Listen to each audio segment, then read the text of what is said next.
Today we are going to review how to find the area of a right triangle. So remember, when we are finding the area of a triangle, we are going to take the base times the height and then divide that by 2. So I'm going to give you an example. All right, so if you can see my triangle right here, I have a base of 8 inches and a height of 6 inches. So what I'm going to do first is I'm going to multiply those two together. So using your multiplication chart or just knowing it off the top of your head, 8 times 6 is 48. Okay, so I have 48 inches for my base times my height.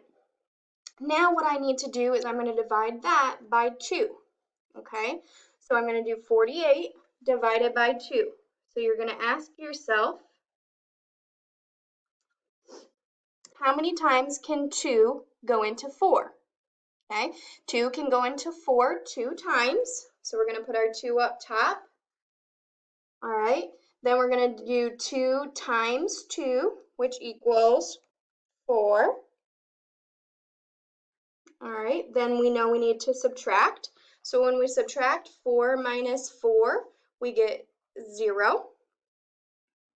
All right, our next step in our division is to bring down. So I'm going to bring down that 8.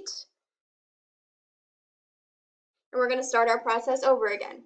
So now we need to ask ourselves, how many times can 2 go into 8?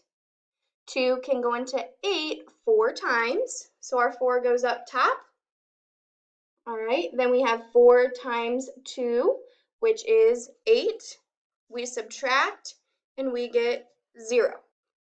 Okay, so our final answer here is 24. All right, and remember, when we're talking about area, we have to have our label. Okay, so my answer is 24 inches. Remember, with area, it's going to be inches squared. Okay, so that is just a quick review on how we need to find our area of a right triangle. If you have any questions, feel free to email me. Have a great day.